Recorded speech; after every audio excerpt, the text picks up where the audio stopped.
안녕하십니까? 지난 시간에는 점도에 영향을 미칠 수 있는 온도와 압력, 면찰 속도에 대해 살펴봤습니다.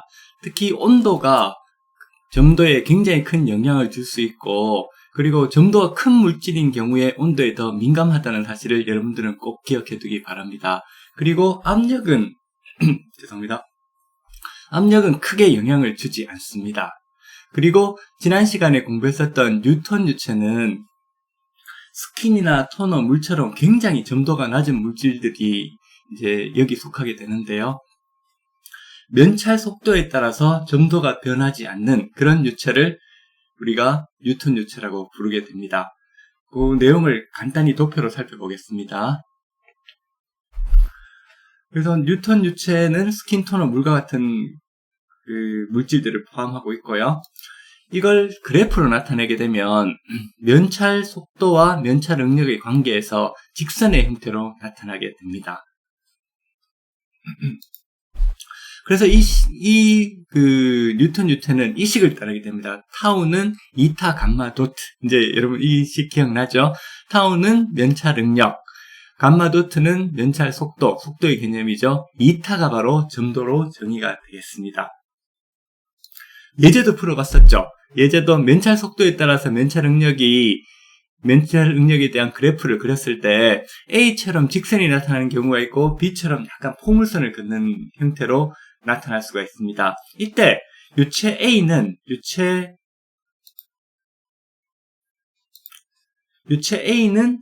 면찰 속도와 면찰 응력 관계가 직선으로 나타나기 때문에 이제 기울기가 일정하죠. 그렇다는 건 그 면찰 속도에 따른 점도가 일정하다는 의미가 되고, 이렇기 때문에 유체 A는 뉴턴 유체가 되고 B는 뉴턴 유체가 아닙니다. 그래서 비뉴턴 유체, non-Newtonian fluid라고 부릅니다. 자, 그러면 이번에는 그 점도를 한번 구해보도록 하겠습니다. 우리가 타우는 이타 감마 도트라는 식이 있었잖아요. 이건 항상 직선으로 일정하기 때문에 타우가 1이죠. 1일 때 면찰 속도는 10이에요. 그죠? 그러면 1은 이타 곱하기 10이 되기 때문에 이타, 즉 점도는 1 나누기 10, 즉 0.1 파스칼 세크가 되게 된다 그랬죠. 그죠? 그러니까 파스칼 세크는 또 1000 파스칼 세크니까 센티포아제, 즉 0.1 파스칼 세크는 100 센티포아제가 됩니다. 그래서 요거는 이제 단위나 이런 쪽에 여러분들이 익숙해지길 바라는 마음에서 쓴 거고, 혹시 이런 문제가 어렵다면 무조건 센티포아제 단위로만 기억해도 좋겠습니다.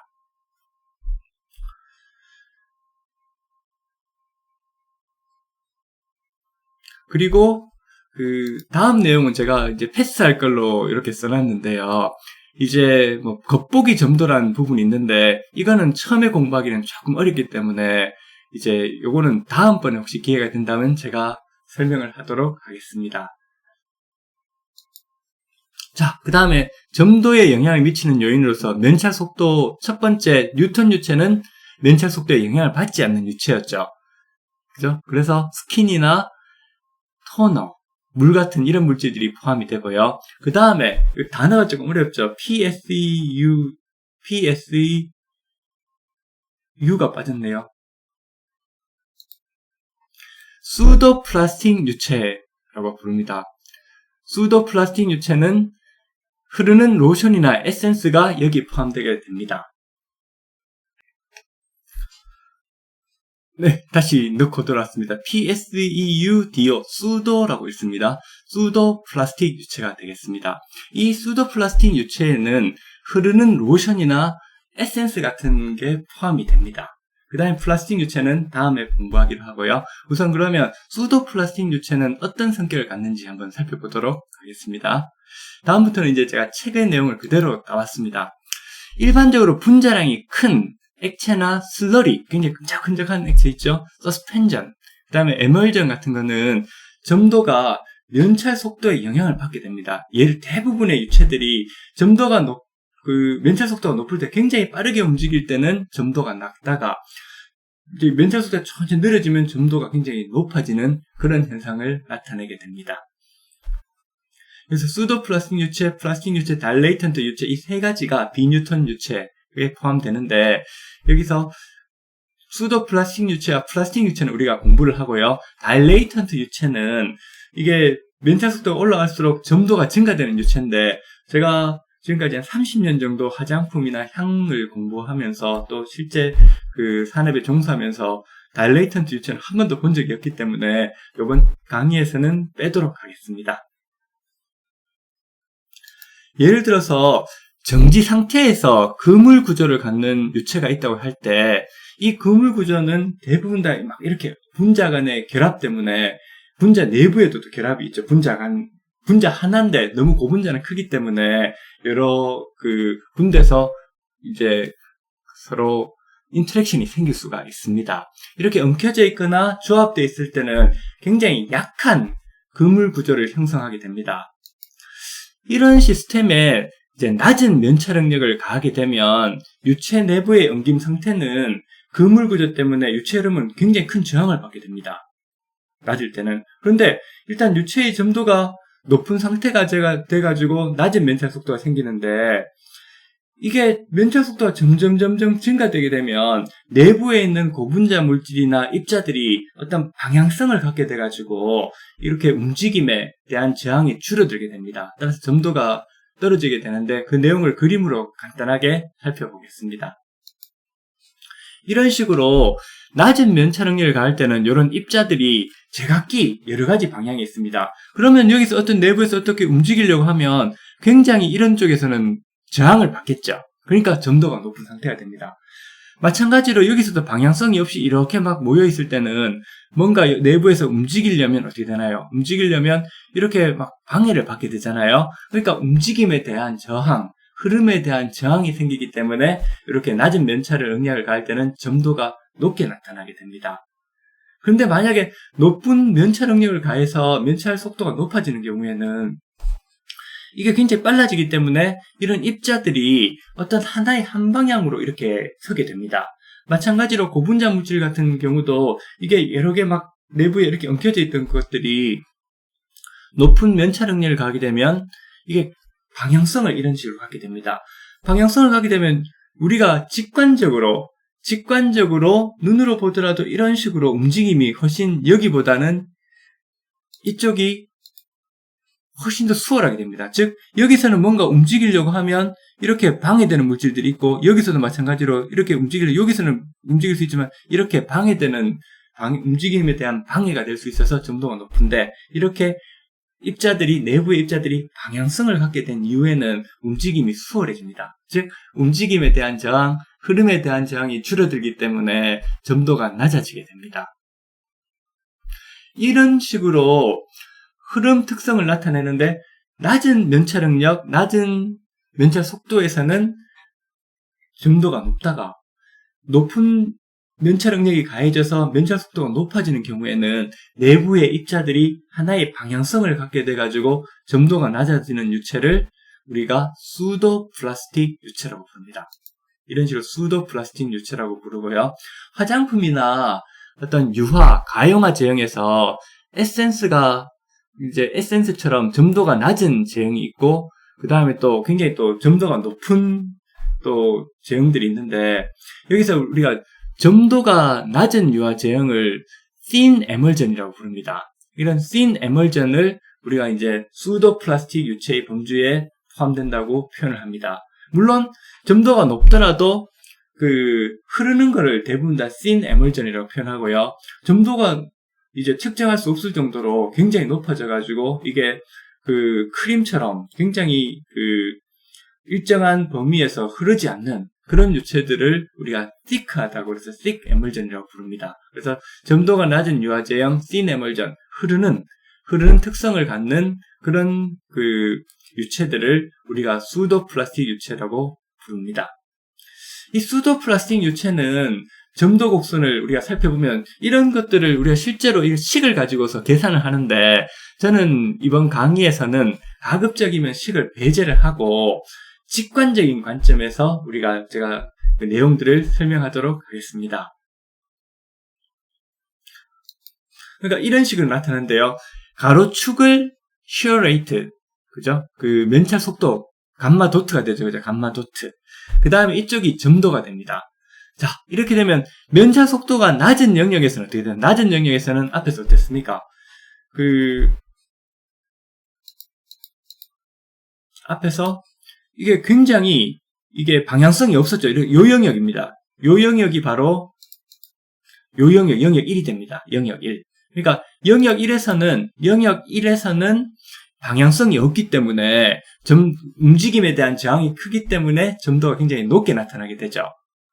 이와 반대로 이렇게 방향성을 갖게 된 경우, 그죠? 면차 능력이 높고 면차 속도가 빠른 경우, 이때는 바로 영역 3이 됩니다. 그러니까 영역 3에서는 이런 내부의 입자들이 방향성을 갖게 되는 거죠.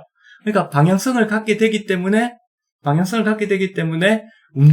내부에서 움직임이 수월하고 움직임에 대한 저항이 작게 됩니다. 우리가 점도가 바로 흐름에 대한 저항이기 때문에 이렇게 방향성을 갖게 된 이후에는 이렇게 점도가 낮아지게 됩니다. 그래서 우리는 직관적으로 수도 플라스틱 유체는 면찰 속도가 낮은 영역에서는 내부 입자들이 방향성이 없기 때문에 흐름에 대한 저항이 커서 점도가 높게 나타나고 이걸 영역 1이라고 부릅니다. 그 다음에 높은 면찰 응력이 가해져서 면찰 속도가 높은 경우에는 내부 입자들이 방향성을 갖게 돼가지고 흐름에 대한 저항, 움직임에 대한 저항이 작아지기 때문에 점도가 낮게 형성이 됩니다. 이걸 영역 3으로 부르도록 하겠습니다. 이런 식으로 영역 1과 영역 3이 면찰 속도에 따라서 나타나게 되는 경우, 즉 면찰 속도가 낮을 때는 점도가 높다가 면찰 속도가 높아지면 점도가 낮아지는 현상, 이런 현상을 보이는 유체들을 수도 플라스틱 유체라고 부릅니다. 그럼 요 영역 2는 뭐냐? 영역 2는 바로 이제 처음에 영역 2는 뭐냐 하면 처음에 방향성이 없지 않습니까? 방향성이 없다가 나중에 방향성을 완전히 갖게 되는데요. 이렇게 방향성이 없던 게 점점 면찰 속도와 면찰 능력이 증가되면서 방향성을 조금씩 가지게 되는 요 과정이 됩니다. 그러다가 이제 면찰 속도가 굉장히 빨라져가지고 더 이상 방향성을 갖출 수 없는 영역 3에 가게 되면 이렇게 점도가 일정하게 나타나게 되는 거죠. 그래서 방향성을 갖는 단계가 바로 영역 2라고 생각하면 되겠습니다.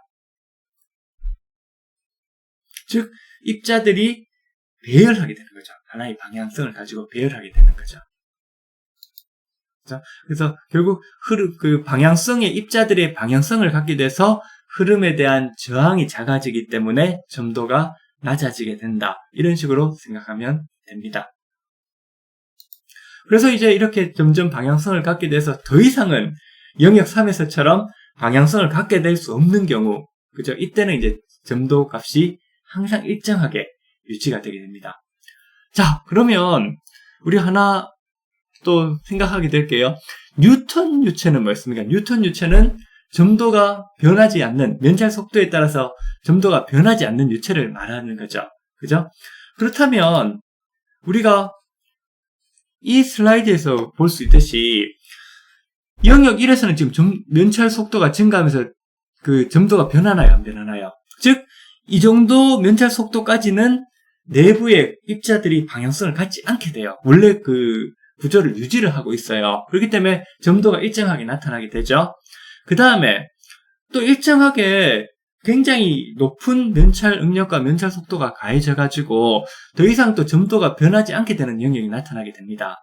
자, 그러면 면찰 속도에 따른 점도가 변하지 않는 유체를 뭐라고 불렀죠? 네, 뉴턴 유체라고 불렀지 않습니까? 그래서 이렇게 면찰 속도에 따라서 변하지 않는 이런 영역을 뭐라고 부르냐 하면 뉴턴 영역, 즉 뉴토니안 리전이라 그래가지고요. 면찰 속도에 따라서 점도가 변하지 않는 영역을 말하는 겁니다. 그럼 여기서는 수도 플라스틱 유체에서는 뉴토니안 리전, 즉 뉴턴 영역이 몇 개가 나타날까요? 그렇죠. 영역 1과 영역 3, 이 두 군데서 뉴턴 영역이 나타나게 됩니다. 그래서 뉴턴 영역이 두 개가 나타나게 되죠. 그래서 이거를 1차 뉴턴 영역이라 그러고요. 요걸 2차 뉴턴 영역이라고 부릅니다. 2차 뉴턴, 그죠? 1차 뉴턴 영역, 2차 뉴턴 영역. 그런데 여기서 우리가 영역 1에서 1차 뉴턴 영역이 점도가 높고 2차 뉴턴 영역이 점도가 낮잖아요. 그런데 우리가 여기서 이 영역 1에 나타나는 그 1차 뉴턴 영역을 그 로어 뉴턴 영역, 즉 하위 뉴턴 영역이라고 부르고요. 요 영역을 어퍼 뉴턴 영역, 상위 뉴턴 영역이라고 부릅니다. 즉 어퍼와 로어, 상위와 하위와 상위의 개념은 점도의 높고 낮음이 아니라 뭘 기준으로 하죠? 네, 그렇죠. 이렇게 면찰 속도를 기준으로, 여기가 면찰 속도가 높기 때문에 어퍼 뉴턴이안 리전, 즉 상위의 이제 뉴턴 영역이라고 부르고요. 요게 면찰 속도가 낮기 때문에 하위의 뉴턴 영역이라고 부릅니다. 그렇기 때문에 우리가 어퍼와 로어, 어퍼는 높다, 로어는 낮다기 때문에 자칫 잘못하면 점도가 높은 이 영역을 어퍼 뉴턴이안 리전, 요거를 로어 뉴턴이안 리전이라고 생각하기 쉬운데, 우리가 이 어퍼와 로어는 면찰 속도를 기준으로 한다, 이렇게 생각하시면 되겠습니다.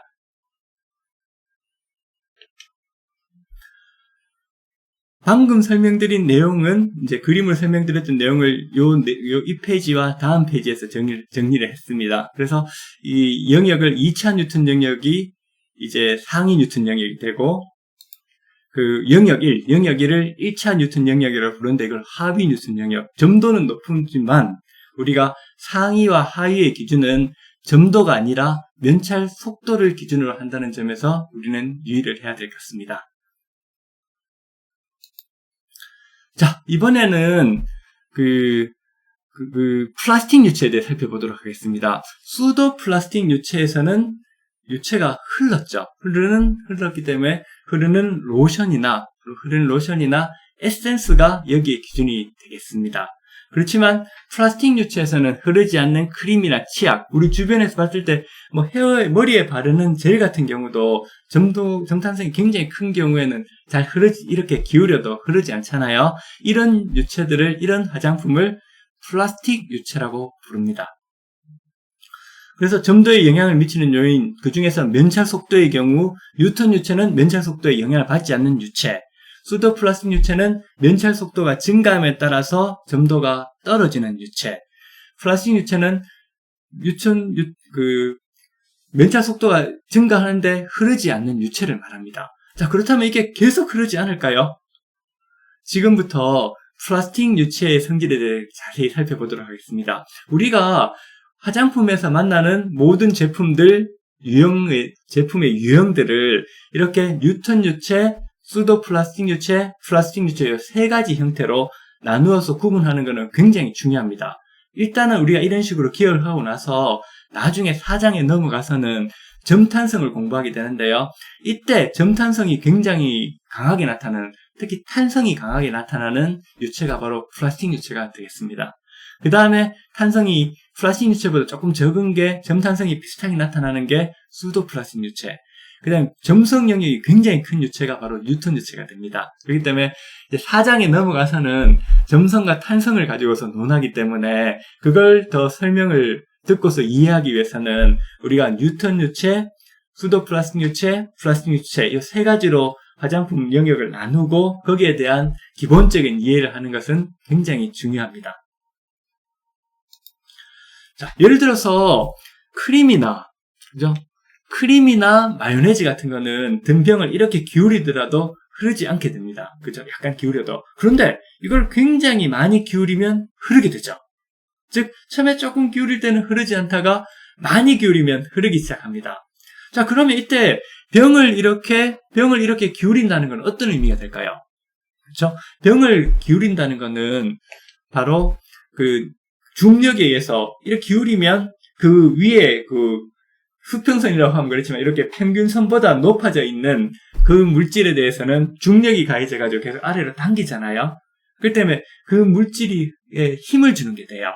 힘을 주는데 조금 기울일 때는 그 힘이 작다가 많이 기울이면 그 힘이 굉장히 커지게 되죠. 그럼 그때부터 흐르기 시작하는 거예요. 자, 이 말은 뭘까요? 일정한 힘이 가해질 때까지는 이 유체가 흐르지 않는 거예요. 그러니까 그 내부에서 흐르지 않는다는 건 뭐죠? 내부에 일정한 구조를 갖고 있는 거죠. 내부 구조가 있다는 의미가 돼요. 그래서 이 내부 구조가 있기 때문에 외부에서 작은 힘, 즉 이 내부 구조를 깰 수 없을 정도의 힘이 가해지는 경우에는 이게 흐르지 않아요. 그죠? 그런데 만약에 이걸 깨는 힘, 즉 많이 기울이면 힘이 많아지는 거기 때문에 그 내부 구조를 깰 수 있는 힘이 가해지기 시작하면 그때부터는 흐르기 시작하는 거예요. 어떤 의미인지 알겠죠? 처음에 이렇게 살짝 기울일 때는 흐르지 않을 때는 그 기울였을 때 그 기준선보다 올라가는 양이 작기 때문에 가해진 힘이 작아요. 그렇기 때문에 그 내부 구조를 깰 수 없어서 흐르지 않고 있다가 이게 많이 기울이면 그 힘이 커지잖아요. 그러면 이 내부 구조를 깨버리는 거예요. 내부 구조를 깨고 흐르기 시작하게 되는 거죠. 그죠? 그러면 이 내부 구조, 즉 흐르기 시작할 때까지 힘을 받을 때까지는 흐르지 않고 견디잖아요. 그 모양을 유지를 하잖아요. 그 모양을 유지하는 힘을 모양을 유지하는 그 구조를 내부 구조라고 부르고요. 내부 구조라고 부르고 이 내부 구조가 깨지지 않고 있다가 이 내부 구조를 처음 깨면서 흐르기 시작하는 내부 구조가 깨지면서 흐르기 시작할 때 그때의 응력을 항복 응력이라고 부릅니다. 이 항복 응력은 굉장히 중요합니다. 뉴턴 유체와 수도플라스틱 유체는 조금만 기울여도 바로 흐릅니다. 왜? 가해지는 힘을 견딜 수가 없기 때문에 그 힘을 견딜 수 있는 내부 구조가 존재하지 않기 때문에 흐르게 되지만 이런 플라스틱 유체의 경우에는 기울이더라도 일정하게 기울일 때까지는 흐르지 않게 됩니다. 즉, 그 힘을 견딜 수 있는 내부 구조가 존재하게 되고요. 더 많이 기울이면 흐르기 시작할 때는 의미하는 게 뭐냐면 그 내부 구조를 깨기 시작하고 그때부터 흐르기 시작하는 거예요. 그래서 이 흐르기 시작할 때의 응력값을 항복 응력이라고 부릅니다. 오늘은 우리가 수도 플라스틱 유체와 플라스틱 유체에 대해서 간단하게 살펴봤습니다. 특히 플라스틱 유체는 내부의 구조를 가지고 이 내부 구조를 깨기 시작하는 응력을 항복 응력이라고 부른다는 점을 여러분들 기억하기 바랍니다. 오늘 수업은 이걸로 마치고 다음 시간에 또 뵙겠습니다. 고맙습니다.